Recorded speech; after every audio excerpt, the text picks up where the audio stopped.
우리 여기 계신 많은 분들이 결혼을 하셨습니다. 그리고 결혼식에 가본 경험이 있을 겁니다. 우리가 이런 경험을 토대로 결혼식을 준비하면서 우리가 제일 중요하게 봐야 될 게 무엇입니까? 라고 얘기한다면 사람마다 여러 가지 이야기들을 할 수 있을 겁니다. 어떤 사람은 결혼식의 꽃은 신부이기 때문에 신부 화장이 중요합니다. 그리고 아닙니다. 신부의 드레스가 화려해야 결혼식이 좀 풍성하기 때문에 신부 드레스가 중요합니다. 아니면 조명이 중요하다든지, 아니면 하객이 얼마나 왔는지, 또 음향이 얼마나 좋은지, 여러 가지 이야기들을 우리가 할 수 있을 겁니다. 뭐 이런 것들이 갖춰지면 좀 괜찮은 결혼식이다라고 얘기를 할 수 있을 건데, 저는 단언컨대 이게 제일 중요하다라고 얘기할 수 있습니다. 그것이 무엇이냐면, 우리 결혼식을 갔다가 돌아오면서 무슨 얘기를 제일 많이 합니까? 음식이 얼마나 맛있었는가, 이 얘기가 제일 중요합니다. 가가지고 뭐 신부 드레스가 어땠고 축가가 얼마나 좋았고 이런 얘기보다는 거기 스테이크가 별로대, 고기가 질겨. 어쨌든 우리는 먹는 게 중요합니다. 그래서 결혼식에 무엇을 제일 잘 준비해야 될까라고 한다면 맛있는 음식이 제일 중요하다라고 얘기를 할 수 있을 겁니다. 저는 결혼식을 했습니다. 많은 분들이 물어보시더라고요. 이렇게 목사님 결혼하셨는지. 제가 어려 보이나 봐요. 근데 결혼식을 하면서 저도 이 음식 문제 때문에 굉장히 곤란을 겪은 적이 있습니다. 음식이 이게 생각보다 하객들이 많이 오셔가지고 준비한 음식이 똑 떨어진 거죠. 그래서 남은 음식이라고는 김밥 몇 개, 풀떼기 몇 개, 뭐 이렇게 남아 있어서 이거 어떡하나 했는데, 이제 마지막에 사촌 형들이 이제 정리를 하고 오셨을 때는 김밥도 옆구리 터진 거 몇 개밖에 안 남아 있었어요. 그래서 제가 얼마나 갈굼을 당했는지 모릅니다. 도대체 결혼식이 이게 뭐냐? 한 몇 년이 지났는데도 그 얘기를 계속 하더라고요. 그때 제가 느낀 게 있습니다. 결혼식은 음식이다 라는 생각을 해보았습니다. 오늘 제가 이 얘기를 왜 했냐면요, 오늘 혼인잔치가 말씀 가운데 등장하고 있죠. 그리고 이 혼인잔치에 어마어마한 큰 문제, 위기가 닥친 것을 우리가 보게 됩니다. 바로 이 혼인잔치에 포도주가 떨어진 사건입니다. 우리 입장에서는 포도주 없으면 뭐 다른 거 먹으면 되지라고 생각할 수 있지만, 이 포도주가 어떤 의미냐면 이렇게 한번 생각해 보시면 좋을 것 같아요. 전라도 장례식장에 가서 반드시 있어야 될 게 뭐가 있죠? 홍어가 없으면 장례식장이 아니다라고 얘기합니다. 경상북도로 가면요, 반드시 그 비슷한 어로 끝나는 게 있습니다. 할렐루야, 맞습니다. 문어가 있습니다. 문어가 없으면 또 장례식장이 아니다라고 해야죠. 울산 가면 고래고기가 있어야 됩니다. 이런 것처럼 반드시 그 지역에 가면 있는 정도가 아니라, 사실은 이 포도주는 유대인들에게 엄청 중요한 거였어요. 우리로 치면 성찬식을 생각해 보시면 좋을 것 같습니다. 성찬식을 준비를 했는데 포도주를 작게 준비를 한 거죠. 그래서 앞쪽에 계신 분들은 드셨는데 4층 계신 분들은 한 명도 참석을 못했습니다. 그러면은 그날은 얼마나 이 분위기가 이상해지겠어요. 그런 정도로 생각하시면 좋을 것 같아요. 혼인잔치에 포도주가 떨어진다는 건 축제의 자리가 이제 슬픔의 자리, 그 신혼부부들이 조롱을 받는 그런 자리, 핍박을 받는 자리, 저 집이 참 손님 대접을 못했다라는 무시의 자리로 떨어질 수 있는 그런 어려움이 지금 이들 가운데 생겼다라는 겁니다. 잔치집이 초상집으로 변하게 될 그 순간이 오늘 말씀에 나오는 그 장면입니다. 제가 이 말씀을 쭉 묵상을 하면서요, 한 주간 그런 생각을 했습니다. 우리의 인생이 이 혼인잔치에 포도주가 떨어진 그런 인생이 아닐까라는 생각을 해보았습니다. 우리는 인생을 잘 살기를 원합니다. 좀 성공하기를 원하고요, 행복하기도 원합니다. 그런데 우리 인생 가운데 늘 행복하지만은 않는 거죠. 어느 순간 포도주가 떨어지는 순간이 찾아옵니다. 잔치로 시작했는데 기쁨이 있었는데 어느 순간 돌아보니 결핍이 있더라라는 거죠. 그래서 때로는 이번 일만 해결되면 좀 괜찮겠지, 이 돈의 문제만, 물질의 문제, 가정의 문제, 관계의 문제, 자녀의 문제, 이번 위기만 좀 넘어가면 괜찮겠지라고 생각했는데 다음에 또 뭐가 있냐면 또 다른 문제가 있더라라는 거죠. 그것이 어쩌면 우리 인생의 한계일 겁니다. 아무리 잘 준비해도요, 아무리 풍성하게 준비해도 떨어질 날이 있고, 그 축제가 끝날 날이 있고, 결핍을 경험할 날이 있다라는 사실을 우리는 인정해야 합니다. 그러면 우리가 이 포도주가 떨어지는 것 같은 어마어마한 결핍이 우리에게 다가올 때 무엇을 할 수 있을까? 예수 믿는 우리는 무엇을 해야 할까라는 이야기를 오늘 함께 나누기를 원합니다. 이 엄청난 문제 가운데 한 여인이 예수님께 문제를 가지고 옵니다. 이 여인은 우리도 잘 알고 있는 예수님의 어머니 마리아입니다. 마리아가 이렇게 얘기합니다. 아들 예수에게 저들에게 포도주가 떨어졌구나라고 얘기를 하죠. 포도주가 떨어졌다라는 걸 굳이 예수님께 하신 이유는 무엇일까요? 예수님께서 이 문제에 대해서 뭔가를 하실 수 있지 않을까라는 기대가 있는 겁니다. 그래서 그 얘기를 하고 예수님을 쳐다보고 있었을 겁니다. 근데 어머니 마리아가 생각했던 답이 안 나옵니다. 내가 그 문제를 해결해 보겠습니다가 아니라 상상하지 못한 답이 오늘 말씀 가운데 나와 있습니다. 요한복음 2장 4절 말씀을 한번 보겠습니다. 함께 읽겠습니다. 예수께서 이르시되 여자여 나와 무슨 상관이 있나이까 내 때가 아직 이르지 아니하였나이다. 아멘. 모르는 사람이 보면 예수님이 예절 교육을 해야 된다 뭐 이렇게 생각할 수도 있을 겁니다. 어머니 마리아의 말씀 앞에 여자여라고 얘기를 하죠. 그리고 그 일이 나와 무슨 상관이 있습니까? 이 이야기는 아주 중요한 이야기가 될 것입니다. 이 해석이 여러 가지가 많이 있지만 두 가지로 크게 정리를 해볼 수 있을 겁니다. 첫 번째는 이렇게 해석할 수 있습니다. 이 일이 나와 무슨 상관이 있습니까? 잔치집에 포도주가 떨어진 것이 나와 무슨 상관이 있단 말입니까? 이것으로 해석할 수 있을 겁니다. 예수님이 말씀에 보면요, 초대되어 그 자리에 왔습니다. 혼인잔치에 초대가 되었다라는 것은 두 가지를 생각해 볼 수 있습니다. 마리아와 친척 관계일 것이다. 이것이 첫 번째. 그리고 또 하나는 당시의 유대인들은 혼인잔치를 하면 마을 사람들을 다 초대했습니다. 그러니까 그 마을에 속해 있는 어떤 사람이라고 생각해 볼 수 있습니다. 그러니까 아는 사람이었겠죠. 지인이었을 겁니다. 관계가 있었을 겁니다. 그럼에도 불구하고 예수님은 그 집에 하객으로 온 것입니다. 손님으로 와 있는 겁니다. 이 포도주가 떨어진 문제는 연회장이나 신랑이 신경 써야 될 문제지 손님이 신경 써야 될 문제는 아닌 겁니다. 그래서 예수님의 말씀이 틀린 것이 하나도 없죠. 이 일이 나와 무슨 상관이 있습니까? 예수님이 그렇게 말씀하신 겁니다. 또 하나의 해석은 좀 강한 해석인데 사실 많은 분들이 이 해석을 더 지지를 하고요. 성경적으로 보면 이 해석이 더 정확할 겁니다. 이 해석을 들으시고 충격받으시면 안 됩니다. 이렇게 얘기하신 겁니다. 여자여 내가 당신과 무슨 상관이 있습니까? 되게 좀 강하게 얘기를 한 겁니다. 예수님께서는 이 여자여라는 표현이요, 존경의 의미입니다. 우리가 생각하는 여자여, 여자야 뭐 이런 표현이 아니라 뭐 좀 더 우리식으로 표현하자면 존경받을 만한 여인이여, 사랑하는 여인이여라는 표현입니다. 그러나 존경받을 만한 말씀은 맞지만 예수님이 지금 마리아를 어머니여라고 부르고 있지는 않아요. 어머니여라고 부르고 있지 않고 여자여 당신과 내가 무슨 상관이 있습니까? 라고 표현을 한 것입니다. 좀 더 쉽게 표현하자면요, 이렇게 얘기를 하신 겁니다. 당신이 가족이라는 이유로 나에 대해서 그 일을 요구할 권리가 당신에게는 없습니다 라는 얘기를 예수님께서 하고 있는 것입니다. 그 일은 제가 할 일이 아닙니다. 당신이 나에게 그 일을 요구할 권리가 없습니다. 어느 쪽으로 해석하든지요, 지금 무엇이 바뀌었냐면 마리아와 요셉의 관계가 이전과 달라졌음을 그 말씀이 암시하고 있습니다. 공생의 사역을 시작하시면서 예수님은 지금까지 누구의 아들이었냐면 요셉과 마리아의 아들이었습니다. 요셉의 아들로서 목수의 일을 감당했고 마리아의 아들로서 가족을 부양하는 장남의 역할을 감당했습니다. 그러나 공생의 사역을 시작하고 난 뒤에 예수님은 누구의 아들이셔야 했습니까? 예수님은 하나님의 아들로서 이제 삶을 사셔야 했습니다.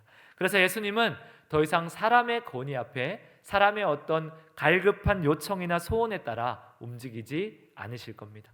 예수님은 이제부터 오직 하나님의 뜻에만 움직이고 하나님의 말씀에만 순종해야 했습니다. 그래서 예수님께서 여자여 아직 내 때가 이르지 않았다라는 말씀을 함께 하고 있는 겁니다. 이것을 좀 더 우리가 명확하게 보기 위해서 마태복음 말씀을 보면 이해하시기가 좀 더 쉬울 겁니다. 마태복음 12장 46절에서 50절까지 말씀입니다. 말씀을 함께 읽어보겠습니다.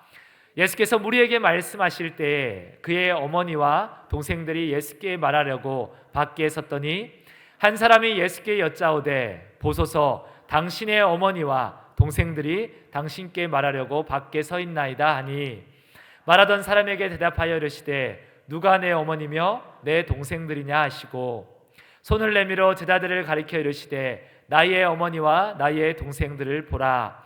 누구든지 하늘에 계신 내 아버지의 뜻대로 하는 자가 내 형제요 자매요 어머니니라 하시더라. 아멘. 아멘. 예수님께서 제자들에게 말씀을 가르치실 때 예수님의 어머니와 형제들이 찾아옵니다. 그래서 한 사람이 예수님께 고합니다. 예수님의 어머니와 형제들이 예수님께 할 말이 있는 것 같습니다. 그때 우리 예수님께서 이렇게 말씀하십니다. 누가 내 어머니냐? 누가 나의 형제냐? 하나님의 말씀을 따르는 자야, 하나님의 뜻대로 사는 자야 나의 형제요 내 어머니가 될 것이다 라고 말씀하시죠. 예수님이 가족의 혈육의 정을 끊거나 부양의 의무를 감당하지 않거나 그런 의미가 아닌 것입니다. 이제 예수님의 사역은 하나님의 뜻대로 해야 되는 사역이고, 이제 공생의 사역에 예수님은 하나님의 아들로서 그 목적을 이루어야 되기 때문에 이 말씀을 하고 있는 것입니다. 예수님께서 가족의 부탁, 마리아 어머니의 부탁임에도 불구하고 이 문제는 나와 아무 상관이 없다라고 말씀하신 명확한 이유가 있는 겁니다. 예수님께서 그냥 하신 말씀이 아닙니다. 그 이유가 무엇입니까? 이제 마리아와 예수님의 관계의 변화를 원하신 겁니다. 마리아가 지금까지는 예수님을 내 아들 예수, 나와 가까이 사는 예수, 내가 배를 아파서 낳은 예수였다면 이제 무엇으로 바라보길 원하십니까? 그 마리아가 정말로 구원받은 백성이 되기 위해서, 정말로 하나님의 자녀가 되기 위해서는 이제 하나님의 아들로서의 예수로 만나야 했습니다. 예수님이 지금 그걸 마리아에게 요청하고 있는 겁니다. 내가 당신의 자녀이긴 하지만 더 이상 당신의 자녀로서 내가 그 일을 감당할 수가 없습니다 라고 관계의 변화에 대해서 예수님이 요청하고 있습니다. 우리의 삶도 마찬가지입니다. 우리의 인생은 한계가 있다라는 말씀을 드렸어요. 결핍이 있는 인생이다. 아무리 잘 준비해도 반드시 결핍은 일어날 수밖에 없다. 포도주는 떨어지게 될 것입니다 라는 말씀을 드렸습니다. 그때 정말 중요한 것은 우리가 그저 결핍에 주저앉아 있는 것이 아니라 나와 예수님이 어떤 관계인가를 다시 점검하는 시간이 되어야 합니다.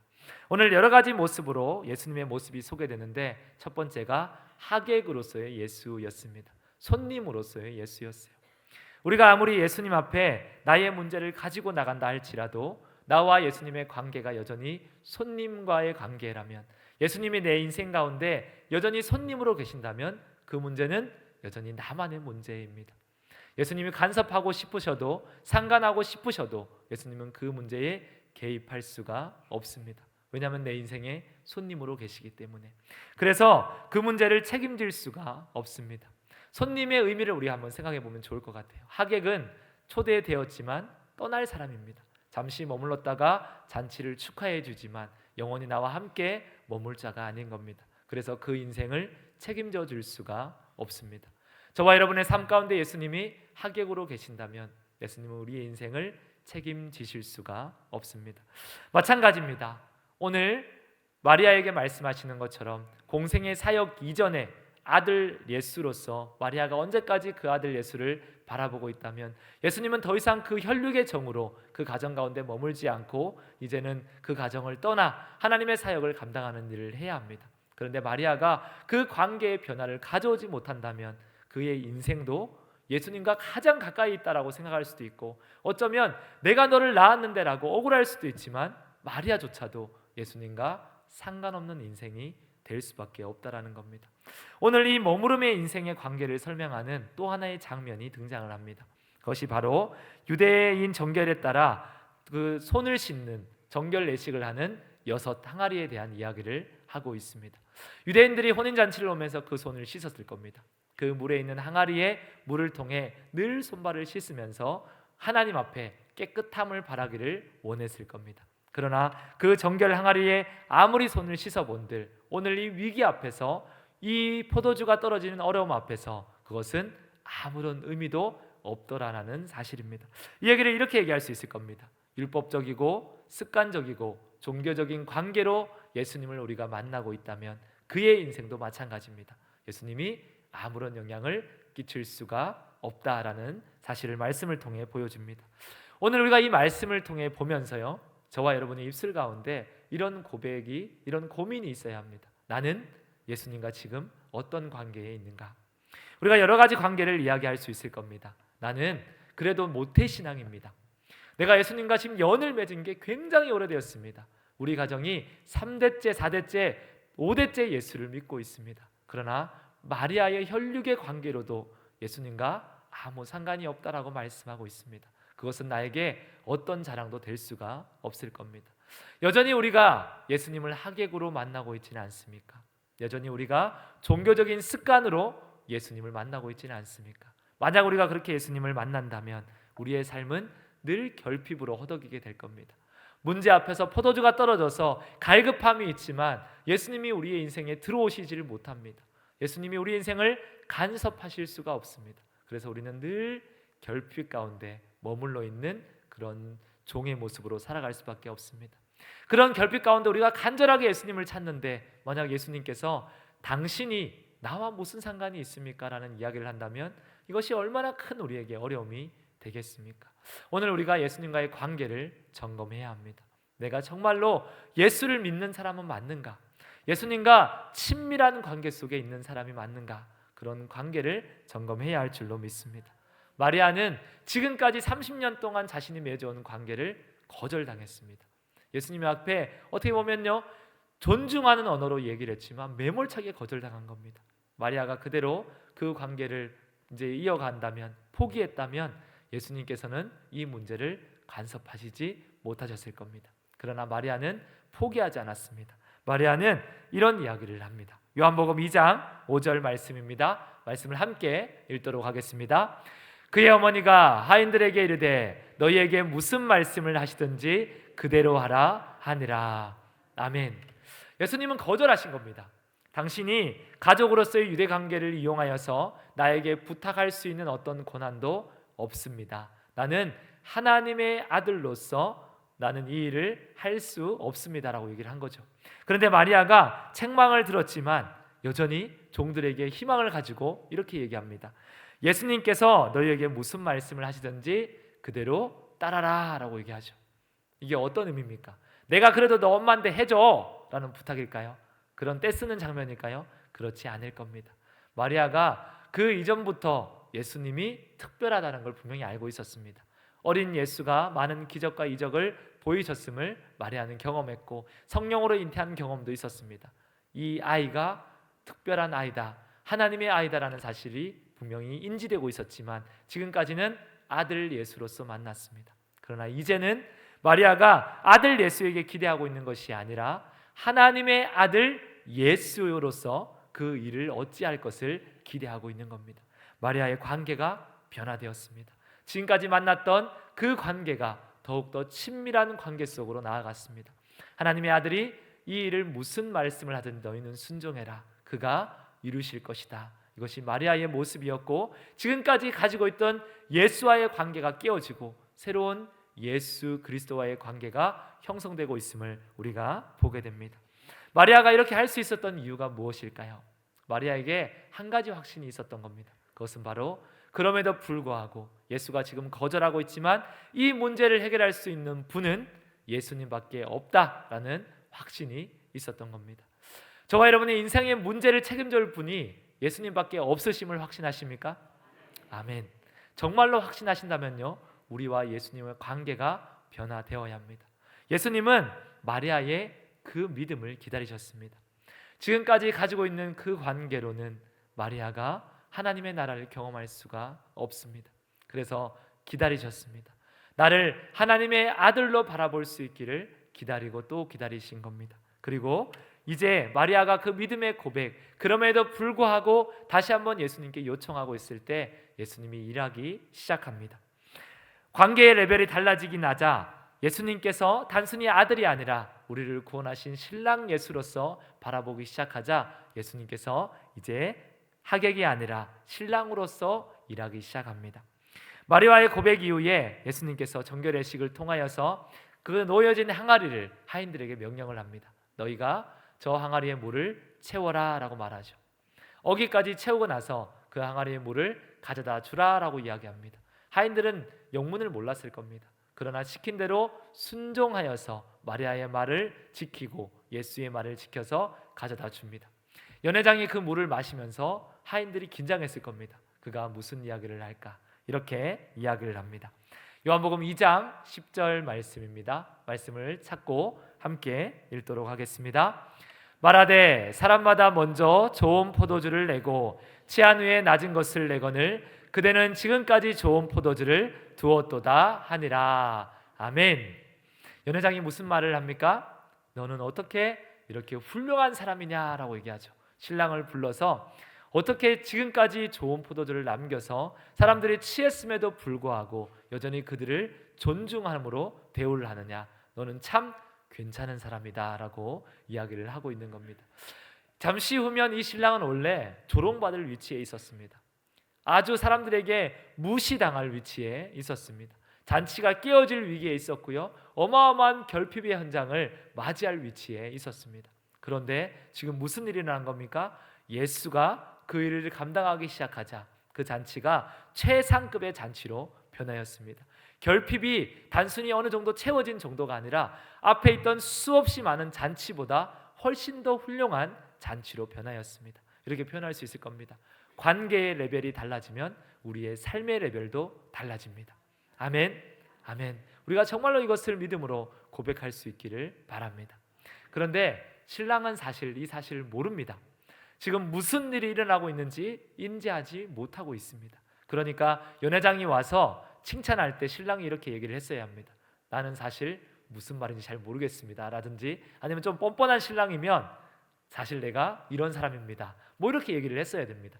어떤 반응이든 성경에 나와야 하지만 성경 말씀을 한번 찾아보시고 신랑이 어떤 반응을 하고 있는지 찾으신 분들에게 제가 선물을 드리도록 하겠습니다. 어마어마한 선물을 드리도록 하겠습니다. 뭐 100만 원을 드린다 할지라도 아무도 못 찾으실 겁니다. 왜냐하면 신랑의 반응이 생략되어 있습니다. 요한복음의 저자가 의도적으로 신랑의 반응을 지워버렸습니다. 그 이유가 무엇일까요? 그 혼인잔치의 신랑이 바뀌었기 때문입니다. 그 이전까지 그가 신랑이었지만 지금은 이 혼인잔치의 주인이 누구입니까? 예수 그리스도. 그가 그 신랑의 혼인잔치의 주인이 되심으로 그 신랑의 말은 중요하지 않습니다. 이제 그 혼인잔치는 극상품의 포도주를 준비한 은혜로운 잔치로 변화되었다는 사실을 우리가 기억하시기를 축복합니다. 아멘. 우리 예수가 그 혼인잔치의 하객으로 계셨을 때는 그 잔치는 결핍의 자리였습니다. 문제의 자리였습니다. 근심의 자리였습니다. 그러나 예수가 신랑이 되셨을 때 그 자리는 모든 사람들이 함께 누리고도 넘칠 만큼 누릴 수 있는 잔치로 바뀌었습니다. 그 6개의 항아리가 지금까지는 아무런 역할을 할 수 없는 그저 손을 씻는 자리였다면 극상품의 하나님의 나라를 경험하는 포도주를 품고 있는 항아리로 변화되었습니다. 오늘 우리가 이 말씀을 보면서요, 저와 여러분의 신앙이 정말로 예수를 신랑으로 맞이하는 신앙으로 바뀔 수 있기를 축복합니다. 예수님이 신랑이 되시면 우리의 삶이 축제의 자리로 변하게 되심을 정말로 믿으십니까? 아멘. 그분을 우리의 신랑으로 초청합시다. 아멘. 우리가 지금까지 만났던 그 만남으로 예수님을 만나서는 안 될 겁니다. 그분을 손님으로, 그분을 습관으로, 그분을 내가 지금까지 가지고 왔던 어떤 관계로, 어떤 나의 자랑으로 그분을 만나서는 안 됩니다. 그분을 정말로 신랑으로 모신다라는 건요, 저와 여러분의 삶이 불편해짐을 의미합니다. 우리 이렇게 한번 생각해 보시면 좋을 것 같습니다. 우리가 남자와 여자가 혼자 살 때는 자유롭게 살아갈 수 있습니다. 내가 원하는 것도 먹고 내가 원하는 것도 하고 내가 원하는 대로 시간을 쓸 수 있습니다. 그런데 연애를 시작하면 어떻습니까? 그 사람에게 나의 시간을 할애해야 됩니다. 그 사람이 원하는 시간에 내가 무언가를 해줘야 될 것도 있을 겁니다. 연애만 해도 그렇습니다. 결혼을 하면 어떻습니까? 옆에 있는 그 사람이 내 인생의 절반을 차지하는 겁니다. 어쩌면 내 인생의 전부가 바뀌어야 될 수도 있습니다. 이 사람이 좋아하는 것에 내 입맛을 맞춰야 될 수도 있고, 이 사람의 시간에 나의 시간을 맞춰야 할 수도 있습니다. 이 사람으로 인하여서 내가 좋아했던 어떤 것을 포기하거나 희생해야 될 부분도 분명히 있을 겁니다. 그것이 우리가 결혼 생활이죠. 만약에 신혼부부가, 남자와 여자가 결혼하고 나서 나는 결혼은 했지만 내가 총각 때처럼 내 인생을, 내 시간을 쓸 거야, 나는 결혼했지만 나는 처녀 때처럼 여전히 나는 내 시간을 그대로 쓸 거야 라고 한다면 이 혼인의 결혼 생활은 오래가지 못할 겁니다. 마찬가지입니다. 우리가 예수님을 정말로 신랑으로 내가 맞이하기를 원합니다. 내가 정말로 예수님을 믿기를 작정했습니다. 그분이 내 인생에 들어와 주시기를 원합니다 라고 믿음으로 고백하며 신앙생활을 한다는 건요, 내 인생이 예수로 말미암아 불편해지는 것을 의미합니다. 예수님으로 말미암아 나의 시간이 예수님으로부터 빼앗긴다라는 표현이 맞는지 모르겠지만 빼앗김을 의미합니다. 내가 예수님을 믿는 것으로 말미암아 무엇인가를 희생하고 포기해야 된다라는 것을 의미합니다. 그런데 내가 예수를 믿으면서 나는 그런 것은 하지 않겠다.